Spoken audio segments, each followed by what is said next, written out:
Good morning. It is 10:34 a.m. on Sunday, August 29th, 2021. I'm Christiana Ellis and I just got up. This is 5 more minutes. So, it turns out that when you sleep in until 10 a.m. on a Saturday, and then on Saturday evening, you have the big finale to a Dungeons and Dragons campaign that you've been running for almost a year, and it goes great and you're super excited, but it's a long episode, and so it goes pretty late, and then you keep staying up later and later talking to your friends about it, and it was just really exciting and invigorating and everything, and then you try to go to bed. It's hard to get to sleep. And that's how I ended up taking like a Tylenol PM around like 1:30 in the morning, because I was just not getting to sleep. Eventually did. Like, it helped, it worked, but it made me feel like I wanted to sleep in again, and so here I am, and we'll see if I can get to bed at a more reasonable hour tonight. Rocket's fussing around in there.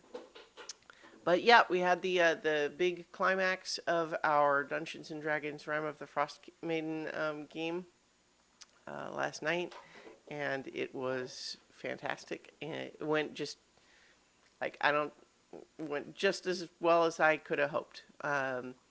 The I'm gonna warning you right now. I'm gonna spoil it in terms of the outcome, not details, but got the happy ending we were looking for, but not without it feeling pretty dire and desperate along the way, which is great. That's just exactly, as a dungeon master, that's just exactly how you want it to go, because you don't really want a sad ending, but you want there to feel like a genuine challenge and a genuine danger that you're overcoming, right?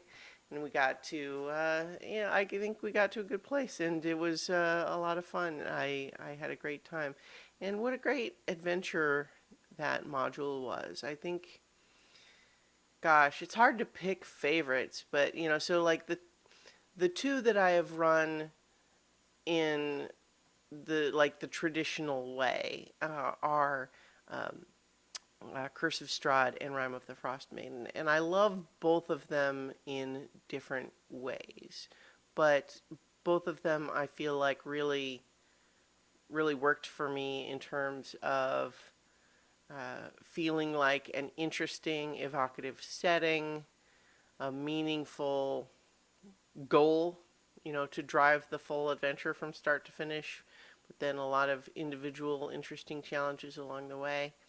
They worked both great. I'm not going to pick a favorite between those two. But then, like there's several other of the campaign modules that I've run as 24-hour adventures as part of Extra Life.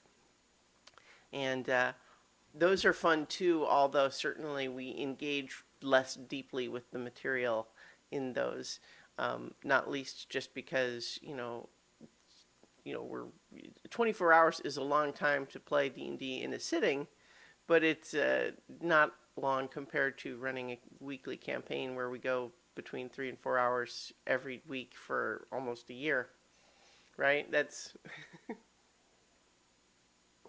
a lot of time, but it went great, and so I'm still just kind of riding that high a little bit. Thinking about the good moments and just tactically how it worked out. And yeah, it's what running role playing games is definitely a source of joy in my life. I just really enjoy it. I think one of the things that does inspire me to kind of place a lot of my creative energy there, as opposed to some of I haven't done as much writing in the last couple of years, in terms of traditional prose writing, that is. Partly because a lot of my creative energy goes into running games, and I think one of the appealing things about running games is that immediacy and um, immediate gratification, because it's just right there in front of the audience, the audience being the players, and if we're streaming, also the people watching. But so good. It's just good stuff. It's great. I like it. I like it a lot. All right, so I'm going to leave it there, I guess. And I will talk to you all tomorrow for 5 more minutes.